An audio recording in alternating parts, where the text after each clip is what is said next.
কিচ্ছু বলতে হবে না, যাও পায়ে হাত দিয়ে ক্ষমা চাও, কান্নাকাটি করো।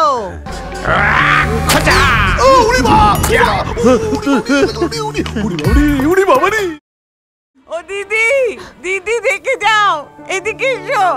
আমার মেয়ে এসেছে গো, যে মেয়ের কথা বলতাম। ও দিদি এসো। তাহলে তুমি কি? আমি ওর স্বামী, মানে ওনার জামাই। ও তাহলে মা মা করছিলে কেন? তা কি আর বলবো। কিচ্ছু বলতে হবে না, যাও পায়ে হাত দিয়ে ক্ষমা চাও, কান্নাকাটি করো। যাও যাও, দাঁড়িয়ে থেকো না, যাও। এই হতভাগা, তুই দাঁত কেলিয়ে দাঁড়িয়ে আছিস কেন? তুইও যা। মা কেমন আছেন মাসিমা?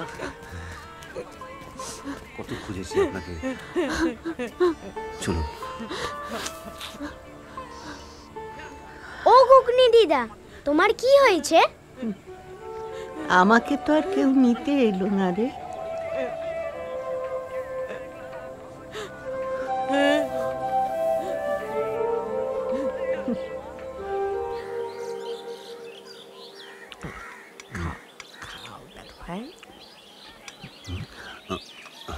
তোর কিছু লাগবে? লাগলে বলিস। একটা মিষ্টি একটা বাচ্চা হাসছে সারাক্ষণ ধরে, তুই ওকে সামলাতে পারছিস না।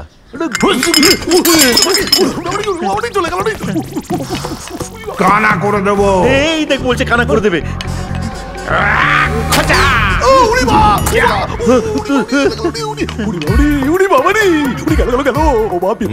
আমার চোখ কানা করে দিয়েছে।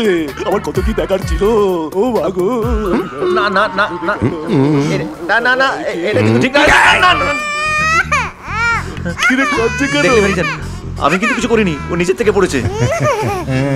চুপ চুপ চুপ চুপ চুপ চুপ। কিরে হাসছে কেন? এ তো হাসছে। আমি কিন্তু কিছু করিনি, বিশ্বাস করো, বিশ্বাস করো, ও নিজের থেকেই পড়েছে।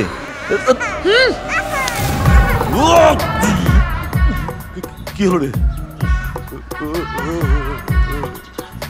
কিরে তুই কোথায় যাস? আমার বধু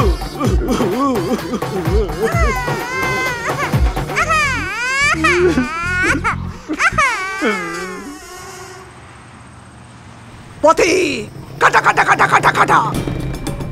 গুনিনের কাছে না গিয়ে আমার কাছে এসেছিস কেন? গুনিন? কে গুনিন? মুসলমান তান্ত্রিক। আমি কিছু জানি না। হ্যাঁ, মানে ওই ওই আত্মা, মানে ভূত। হিন্দু তো, হরিপদ মুখার্জি।